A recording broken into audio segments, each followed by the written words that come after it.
Good morning. Good morning. And thank you for coming. This morning we're privileged to have Aloma Dew with us as our speaker.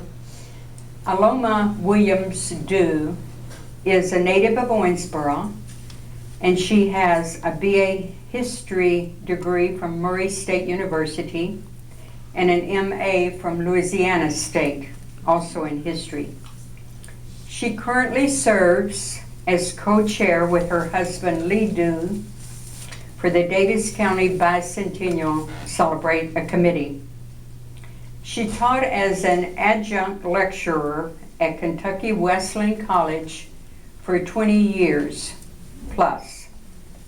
And before that, she taught high school history, English, and journalism in Michigan and at Apollo High School in Davis County. She was also an environmental organizer with the National Sierra Club for 13 years, working on food and water issues. She created and coordinated for 15 years the Healthy Food Local Farms Conference in Louisville.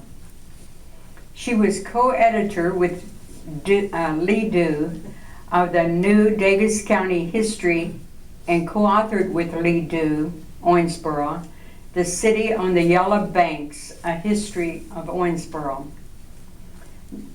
Aloma has served as chair of the Kentucky Environmental Quality Commission and Kentucky Commission on Women. She currently serves on the Commonwealth Policy Institute and the Thomas D. Clark Foundation. She's been active in environmental and women issues locally and statewide for many years.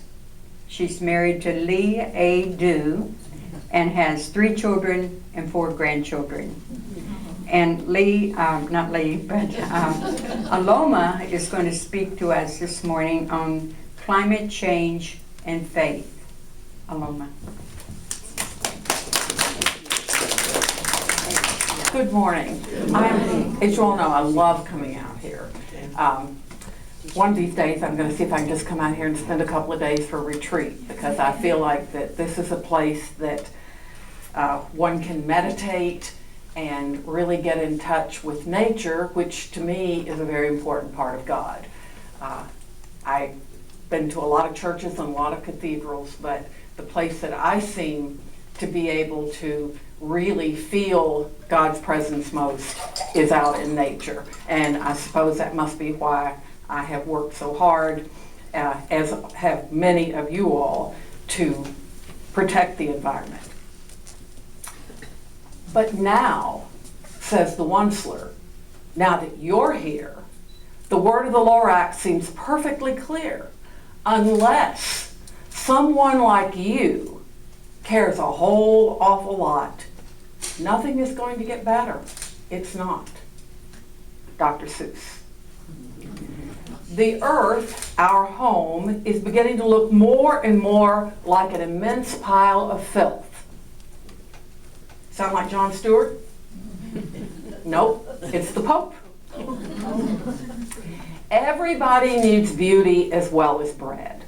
Places to play in and pray in where nature may heal and give strength to body and soul alike. John Muir, founder of the Sierra Club. Many things have to change course, but it is we human beings above all who need to change. We lack an awareness of our common origin, of our mutual belonging, and of a future to be shared with everyone. This basic awareness would enable the development of new convictions, attitudes, and forms of life. A great cultural, spiritual, and educational challenge stands before us, and it will demand that we set out on the long path of renewal. Pope Francis in his encyclical on the environment. It is merely that the land here and everywhere is suffering. We have the dead zone in the Gulf of Mexico and undrinkable water to attest to the toxicity of our agriculture. We know that we are carelessly and wastefully logging our forests. We know that soil erosion, air and water pollution, urban sprawl, the proliferation of highways and garbage are making our lives always less pleasant, less healthful, less sustainable, and our dwelling places more ugly. We have taken the earth for granted and with little care or conscious thought of the consequences of our use of it. Wendell Berry. I'm here today to speak for John Muir and the Onceler and to support the man that I hope you will not take this as being sacrilegious, but the Hope Pope. He is finally, and this is coming from a woman who is a feminist and is a member of the Disciples of Christ, which is a moderate to left-leaning denomination. But long, long ago, I was a Baptist. And I feel like that Pope Francis is the one person who may be able to awaken our sleeping leaders to the emergency of global climate change and how we are all responsible and we can together change things. I truly believe that. I think, and now that you know my background, this makes this even more interesting, I think the Pope may be the second coming. And I mean that in all seriousness. Will we listen better than we did the last time? Or will we, as a people, not the people in this room, quote Bible verses and declare him to be a radical and a liberal and a threat to world order? I think that the moment is now when we have someone who can solidify and unite people of faith and hopefully everybody, our leaders throughout the world, to do something. On Wednesday, some of you all were with us. The Ursuline Sisters and the Sierra Club held a rally for the National Day of Climate Action. And I know quite a few of you all were there. The goal of that was to demand that our leaders take some kind of climate action, that they tackle this problem of climate change.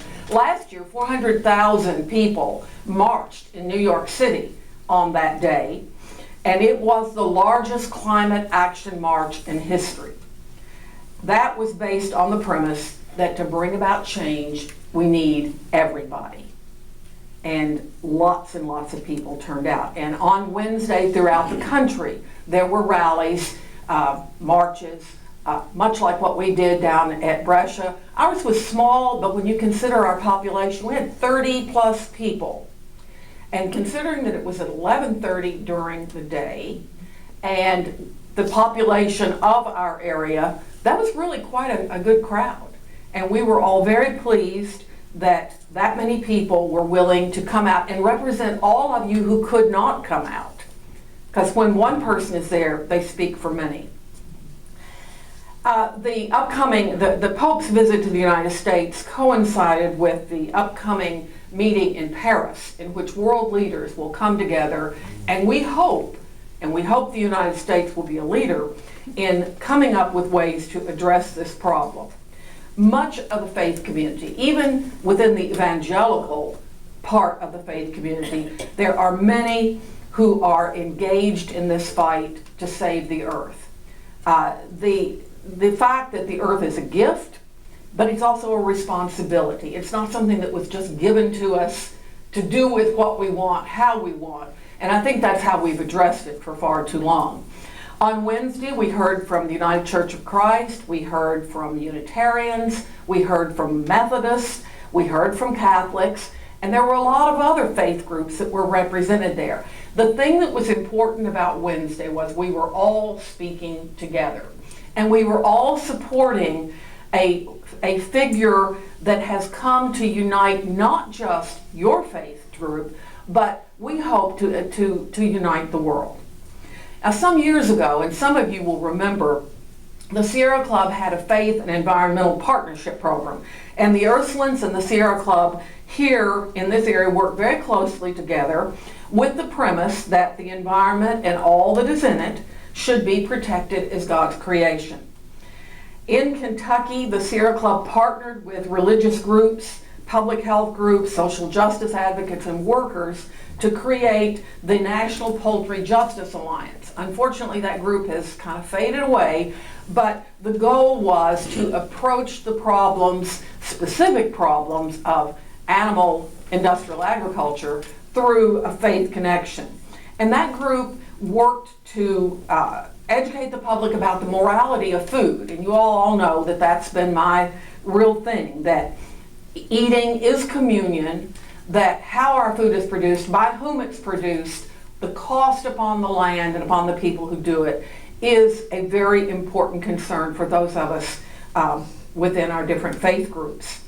And one of the things that we worked on with that group and the Sierra Club, and we've had meetings out here where you all work with us on antibiotic-free meat, on working to do something to stem corporate farm pollution, and we have that problem right today, not very miles from here. I know that some of you are aware of what's happening with the O'Brien hog operations. We have to look at these things from a faith perspective, and so we have challenges. Brother Dave Andrews, some of you will remember when Brother Dave was the head of the National Rural Catholic Life Conference. Brother Dave changed my life. I had him come and speak to the first time we ever had a Healthy Food Local Farms Conference, and it was just an afternoon meeting. And he brought with him, and I left it in the car, a little thing called Eating is a Moral Act.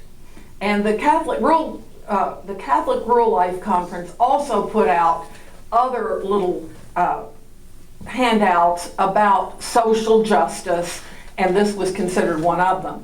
But when he talked to us about how that eating and farming and the use of the land was part of our moral obligation, a light bulb went off, and it is still burning bright today, and I hope we've spread it to a lot of other people. He is now with the Food and Water Watch in Washington, D.C., and still working, still trying to make changes.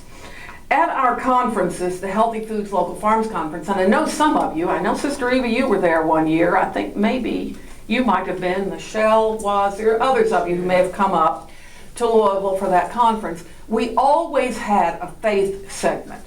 And some years I had to kind of fight for that, but I felt like that we could not have that conference without there being a speaker about how that our faith tied in with the work that we were trying to do. Because I'm convinced that only through the leadership and actions of our faith communities are we going to be able to change things and keep things from getting worse. We may already have reached a tipping point, but we can do things, and it will take all of us. We have to be serious about God's creation and about our responsibility. As we worked together, we agreed that stewardship refers to the belief that the earth belongs to God and that all humans have the responsibility to be caretakers, stewards, and to do for the common good, promote the common good. And that's not just for Americans, not just for well-to-do, not just for white people, not just for Christians, but for all of us. We speak for those who have no voice.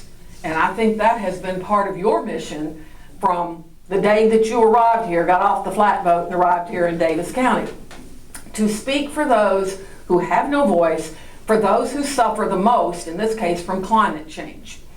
We agree that justice and concern for the poor was a motivation because it's disproportionately the poor and people of color who are impacted by environmental degradation. These people are usually on the fringes. They're the people with the dirtiest jobs. They're the people who live in Rubbertown and Louisville and get the worst of industrial pollution. And so this is where much of our concern is about social justice. The people who are most affected, ironically, contribute the least to the climate change, but they suffer the most, generally from the kinds of jobs they have and where they live.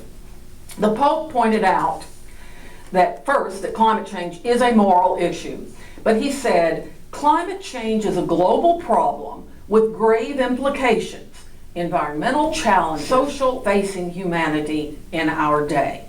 And that's from the Pope.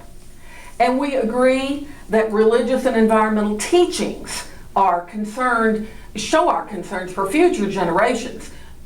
Those of us in this room may not live to see the outcome, but it's kind of like I've told you before, Elizabeth Cady Stanton, when they were fighting for the vote, said she knew she would not live to see victory, but that everybody built on the path to that victory, and you had to keep on working. Pope Francis declares, the earth now cries out to us because of the harm we have inflicted on her and by our irresponsible use and abuse of the goods which God has endowed her. And he says we can no longer see ourselves as separate. We are part of nature. We are the endangered species. And too often, I don't think we realize that. John Muir, who's one of my heroes, was the founder of the Sierra Club. He was born in Scotland, and he had a good, strong Presbyterian faith roots. And he believed very much. And when you read about his travels and read his sayings, it becomes very clear that he believed that we find God, or we can find God, in wilderness. And that wilderness and quiet and nature, and I suppose that's why you're located here in this spot, is very important. And a lot of us love to go out into the wild. Nothing makes me happier than being in the woods. And Muir Woods in San Francisco, some of you may have been there. It is truly a cathedral, just as more so in some ways than the great cathedrals of Europe or our great cathedrals here. When you are in Muir Woods, there's no question that you are in a church. But the Pope tells us that many of us love to do all this, but he says that a sense of deep communion with the rest of nature cannot be real if our hearts lack tenderness, compassion, and concern for our fellow human beings. That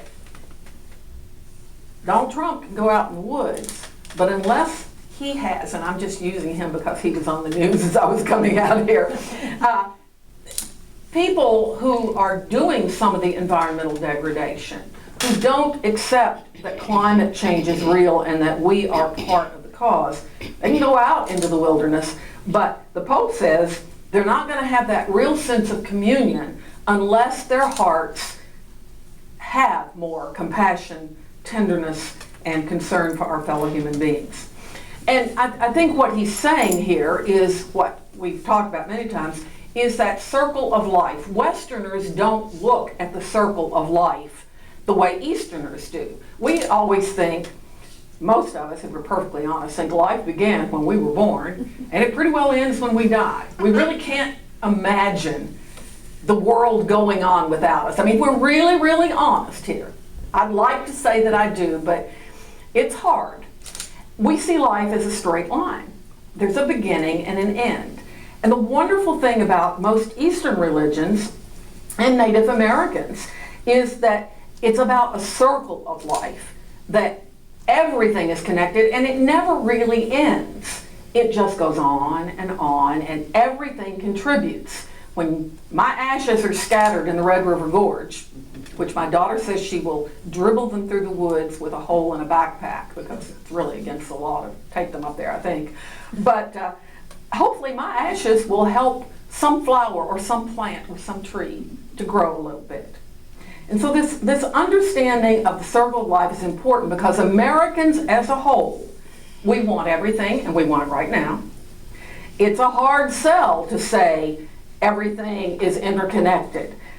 What many people will say is, well, I won't be around when it falls apart. And I've heard, and I know you have too, people actually say that. Well, I'm not going to live that long. Everything will be fine until I die, and that doesn't matter.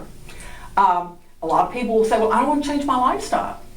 I want my stuff. I like, and this is hard for all of us, to change our lifestyle. It's not hard for you all because you made the decision to live a life with very little, to get by on the necessities. But for most people out in the world and people in the congregations that you all are associated with, that's not true. People will say, it's somebody else's place. Let somebody else do it. Let the Sierra Club do it. Let the Ursulines do it. Let the Pope do it. I don't want to do it.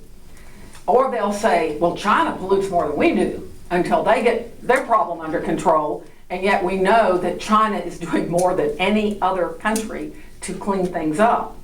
And there's a lot to be cleaned up. Some people will say, well, we're only here until we go to heaven anyway, and we're supposed to use up everything that was put here. It's for our use. Some will say, let's don't mix religion and politics. I've heard that one recently.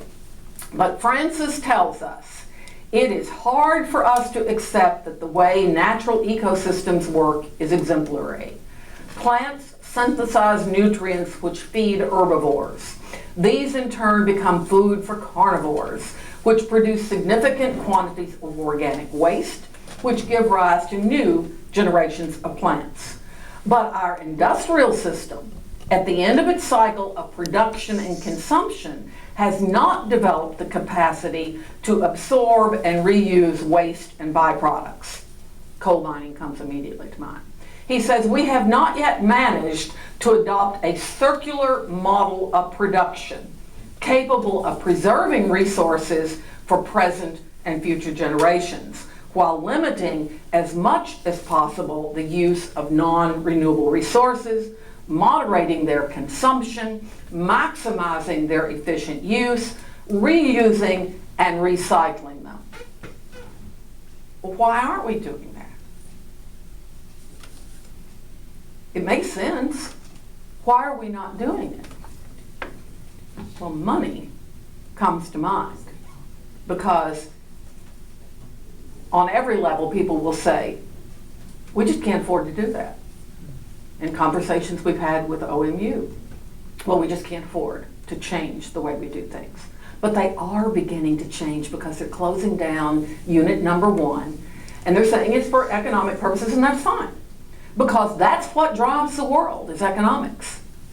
And when they are able to realize that economics will still be good and will be served by having a solar farm up there, that will create jobs, that we're really talking about better in every possible way, then we're going to see some more changes.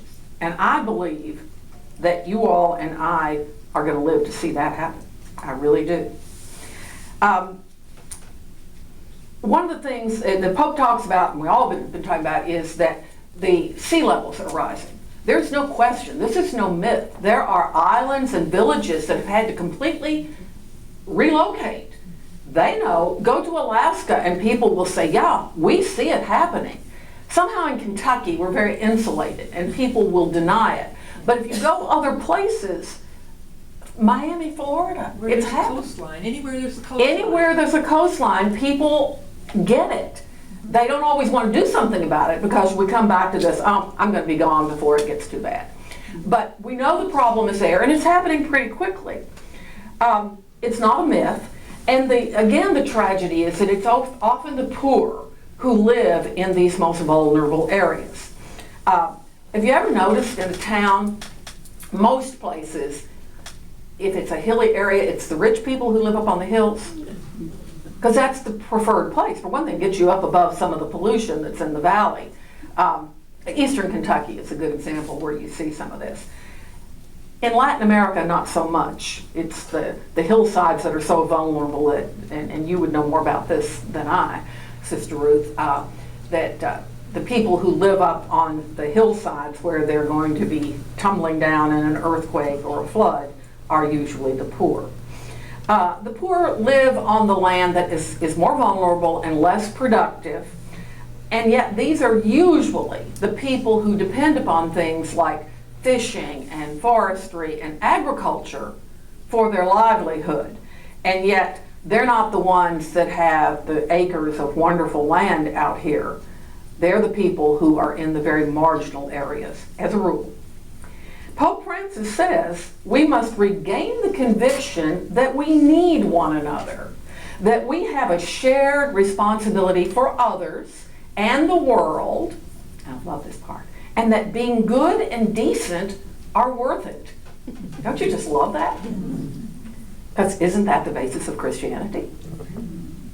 all the faiths of the world, not just Christianity. Every faith that I know of, that's the basis. Do unto others and love your neighbor. And that's all that really counts.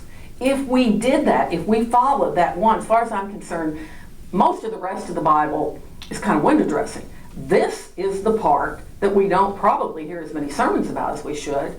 And if we did this, we'd see this attitude would lessen the violence in the world. It would lessen the exploitation and the selfishness. Wendell Berry brings up an interesting point. He says, when we consider weapons of mass destruction, and we talk about that a lot these days, do we include soil loss, climate change, and groundwater poisoning? Those are weapons of mass destruction, and I would argue that they are far more insidious and ultimately more widespread than the bombs and missiles, not to take away from that destruction. Another thing that we need to look at is the commons. And this is a phrase that a man by the name of John Eichert really introduced. I'm sure I'd read it before, but he really introduced this to me, the idea of the commons, of what belongs to everybody. Ever since Roman times, maybe earlier, but I know since Roman times, lands have been set aside as the commons. They belong to everybody. And there have actually been laws and punishments for people who disregard that. In England, as early as I think the 1600s, there were laws about polluting water because that was considered to be, and it is, a commons.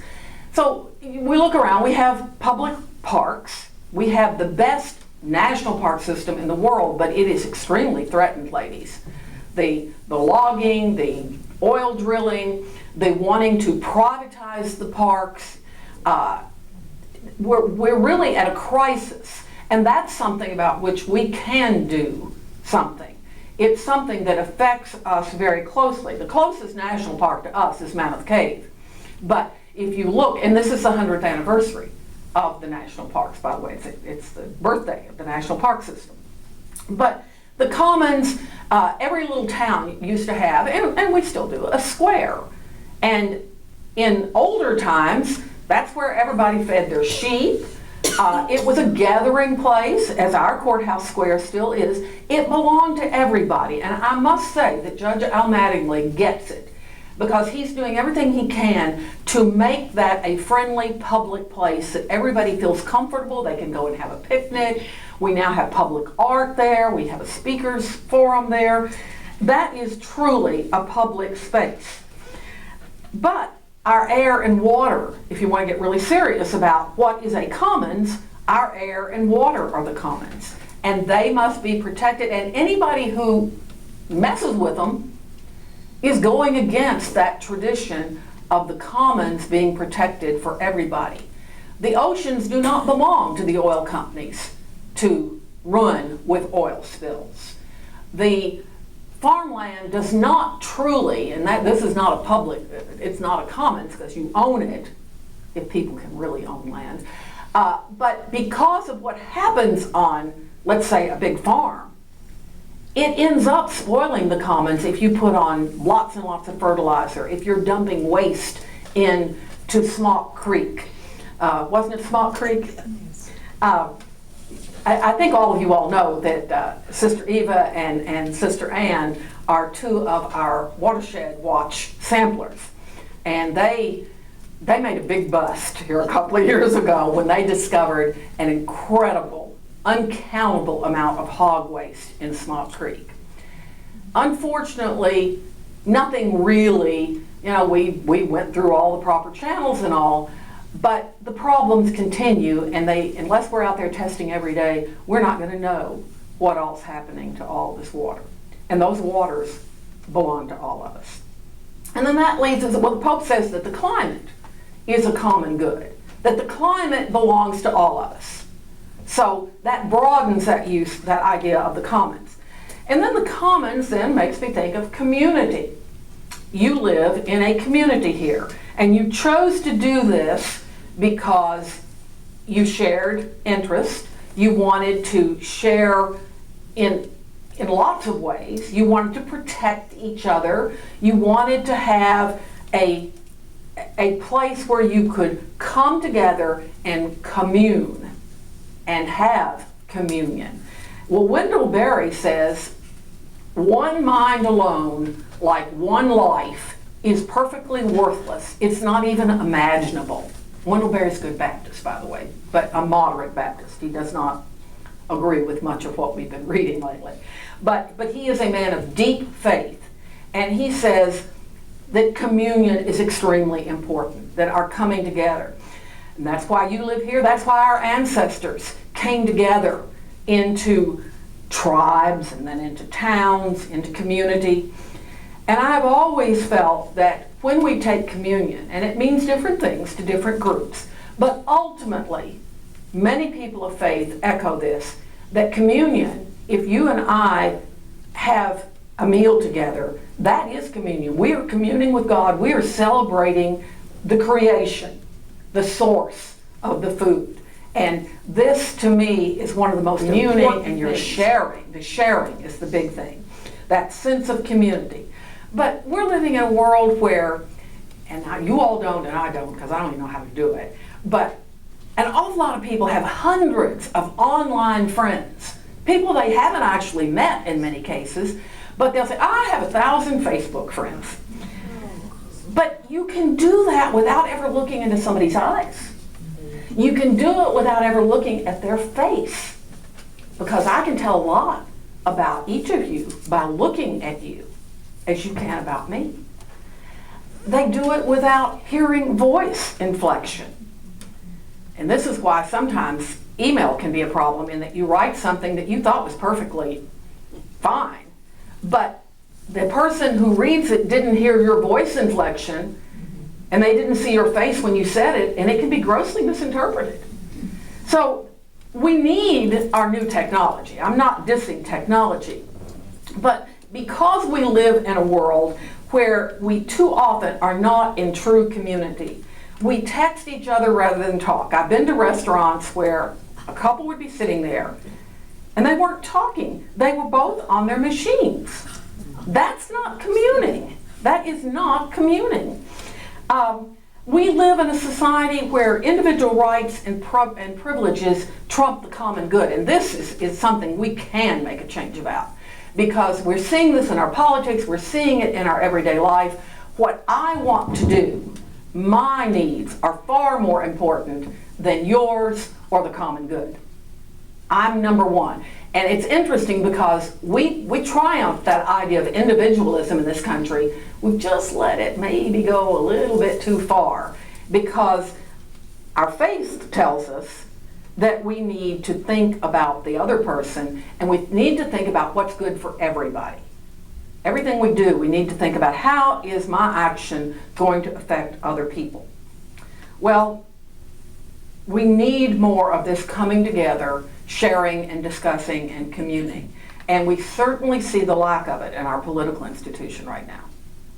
Woefully so. But we also see it sometimes in our families. We see it in nature.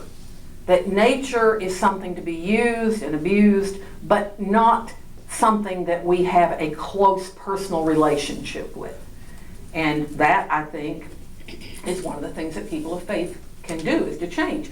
A lot of the things we can do to help, and this does help the climate, is to buy local, to shop locally, to eat locally, know our farmer, and you all raise much of your own food, so you know that. Be a part of a group, be a part of a church. We're seeing young people not joining things as much, and yet whether it's the Sierra Club or the church or the Kiwanis, coming together in a group means that you are exchanging opinions and ideas and getting to know other people. And we need to support that. And we have to think, how do our actions affect the entire community? Mountaintop removal. I know people in eastern Kentucky who cannot drink the water because of mountaintop removal. Now, the argument can be made that we need the coal for electricity. The argument can be made that a lot of people are getting very wealthy off the ownership of those mines. But what about the people downstream? What about the streams that have been filled in when they take the top off a mountain and they push the waste over into the stream? Thousands of miles have just They're gone. They're filled in. Littering. Throwing stuff where it doesn't belong, just throwing stuff away that could be recycled. This is part of that sense of community, or lack of. Polluting the air. We all breathe it. Maybe I'm lucky enough, well, for instance, I live in Owensboro, so I don't have to smell the smells from the chicken and hog operations. But I've worked with people who live next door, and their lives are irreparably changed. Mentally, physically, because there are illnesses that come, it certainly gives one a sense of hopelessness. So if we care about our community, then we ought to work together on all these things. Dumping things in our streams. A few years ago, Lee found somebody had dumped a cow into, I think it was Panther Creek. So he called the Division of Water. I've probably told you all this story before. He called the Division of Water, and they said, well, that's not really our job. You need to call the state veterinarian. So he calls the state veterinarian, and he said, well, you need to talk to somebody. And finally, he said, just forget it. By now, the cow is rotted, and it's going through the water system downstream, whatever little town was downstream. But that lack of concern, that lack of action, is part of our problem in protecting our earth and our climate. Destroying our forest, we need them. Is it realistic, the Pope asked this, Pope Francis, is it realistic to hope that those who are obsessed with maximizing profits will stop to reflect on the environmental damage which they will leave behind for future generations? Where profits alone count, there can be no thinking about the rhythms of nature, its process of decay and regeneration, or the complexity of ecosystems which may be gravely upset by human intervention.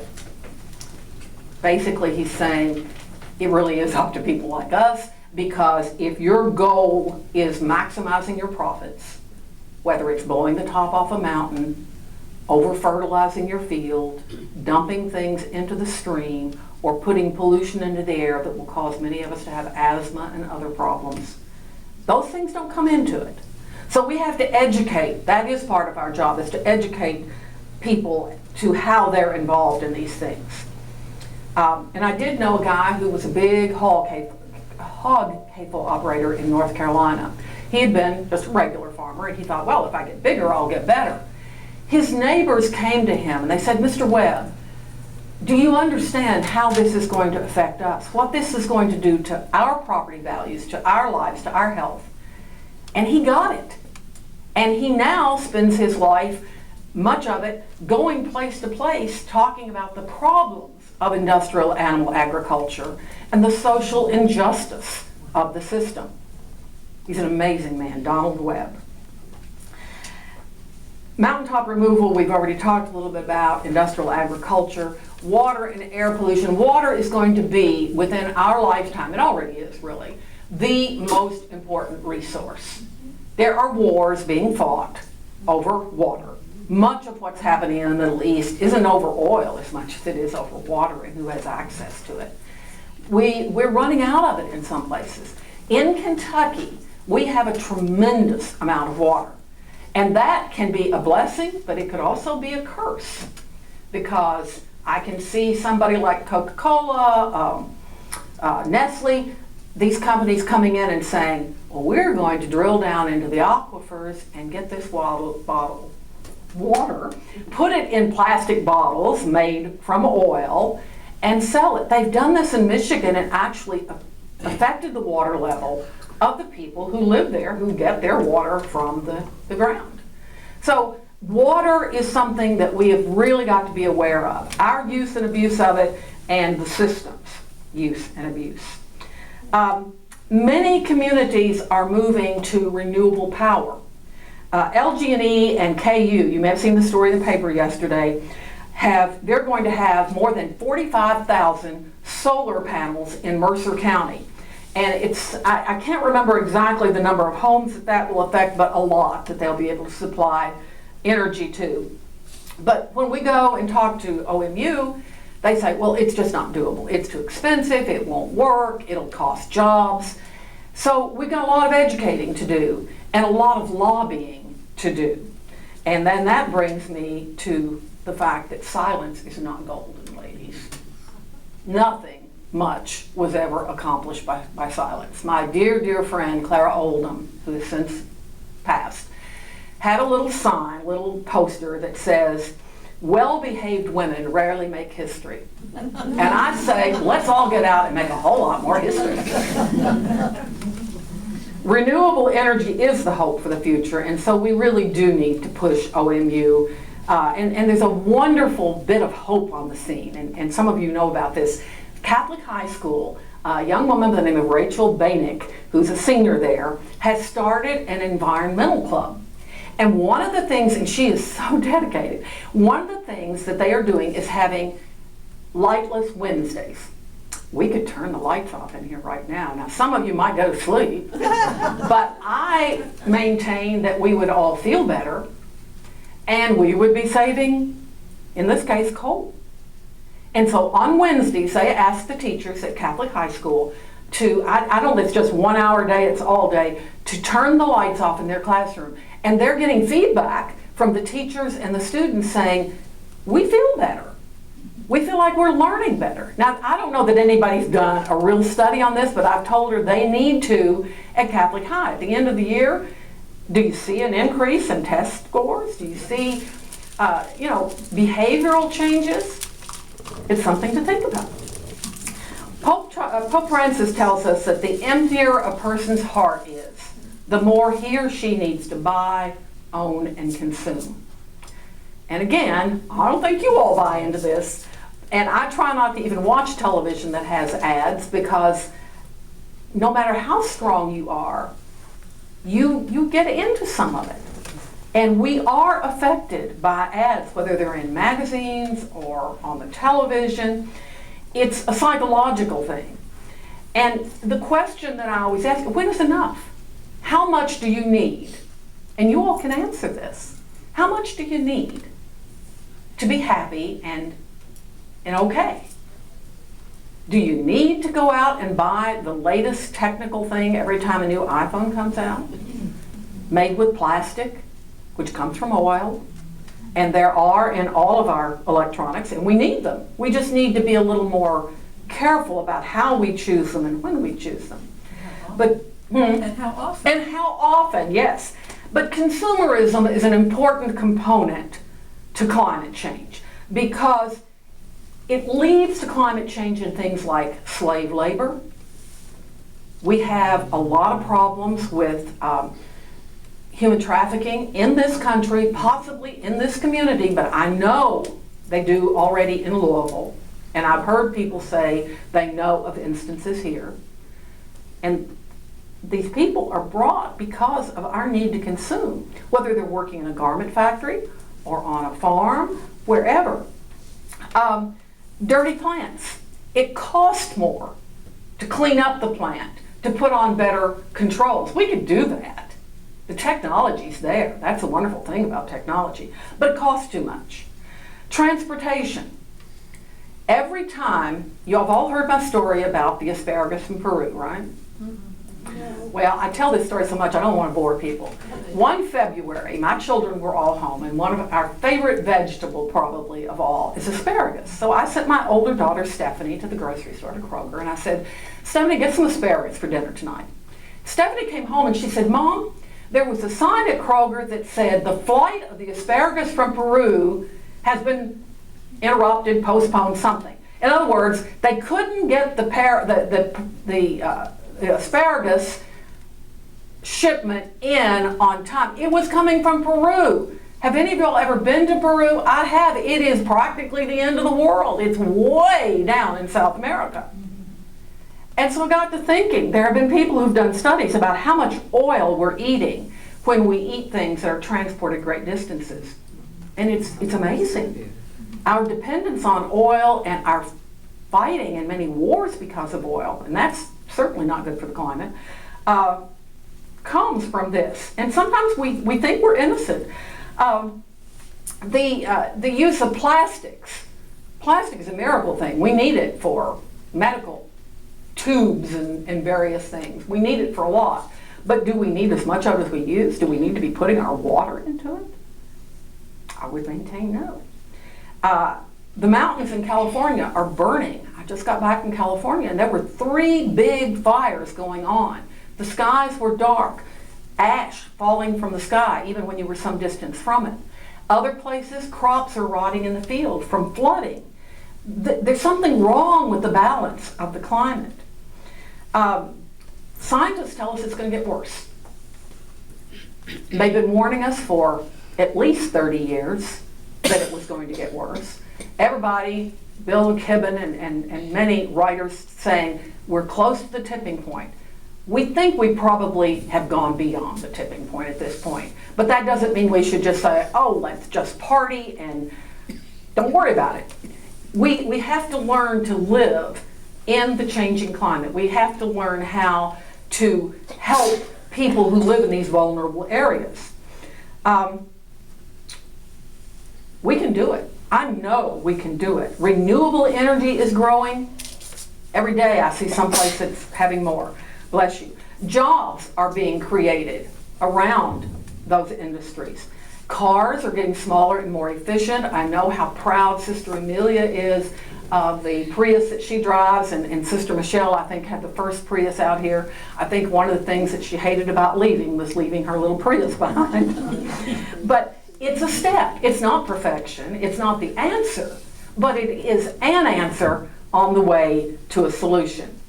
But ultimately, it all begins with each of us, and we can't hide from it. So what more can we do? We have to, I think, and I hope y'all are not going to think I'm sacrilegious because I'm kind of playing on something out of the Bible here. I think we have to use our faith to stop the mountains being moved. I think we have to use our faith to clean up the water so that it can't be walked on. And I think we have to use our faith to protect the homes of the poor and the disenfranchised. We should not be with the Reverend Sally Bingham, who is an Episcopalian who started the Power and Light, Interfaith Power and Light. And some of you have heard the Tim Darce here in Kentucky with Kentucky Power and Light. And she was giving a sermon to a Lutheran congregation in San Francisco recently, and she said, and I think this is important because sometimes we think that we can, individuals cannot do it themselves. Individuals cannot do it by themselves. She says we can and must do our part and be examples to others, but the system needs to be changed. The system that is built, and somebody was just saying this to me the other day, that is regulated upon the use of fossil fuels. That system has to be changed, and you and I can't individually do it. She says that our job is to become informed, which you all are, to do our part, and to vote for public officials who understand that we will not be the healthy children that God intended. We will not live on a healthy planet unless we can get beyond partisanship and do what is right for the entire communion of life. And she goes on to tell us that we have a responsibility to each other, to the future, and to God. A sense of gratitude, Dr. Reverend Bingham says, would go a long way in changing our behavior. Gratitude and love will change hearts and minds. And she challenges us. If we can draw on those emotions more deeply, we will be the people that God placed in the garden to till it and keep it. We will be obeying the first and great commandment to love God and each other and to love our neighbors as ourselves. This is the basic teaching and directive of Christianity and other faiths, but it's the hardest. It is really the hardest. But all our problems come, I think, from not following this one. I saw a terrible bumper sticker this past week. Said, and it took me a while to figure out exactly what it meant. It said, "May God have mercy on our enemies, because we sure don't." I was really physically shaking. I'm driving down the street, and I asked my husband, I said, "What does that say?" And he reiterated what I thought I had read. So somebody's driving around in Owensboro, in a fuel-guzzling truck, by the way, with a very disturbing sticker on their car. Unless they meant, we don't. but we need to. We fail to. Well, it didn't read like that. I sure hope that you're right. You're such an optimist. Just say it again. It said, may God have mercy on our enemies because we don't. Now, maybe you're right. Maybe they were being positive. I like your take on it. But it sure shook me up. Well, the Pope says we are many faiths, one earth. We all have to stand together. Protestants, Catholics, all the faiths of the world. We have to stand together to protect this creation. We have to accept that we are all connected with nature. If nature is destroyed, so will we be. Nature will come back. I don't know about us. And what are we going to say to God? Let's assume, I'm sure most of you all believe in heaven. I'm not so sure, but let's just say that we're going to get to heaven and we encounter God. What are we going to say? Whoops, we thought you would take care of things. What we need to do is renew our vows to love God, love each other, and care for the earth, because God's creation is our only home. Thank you.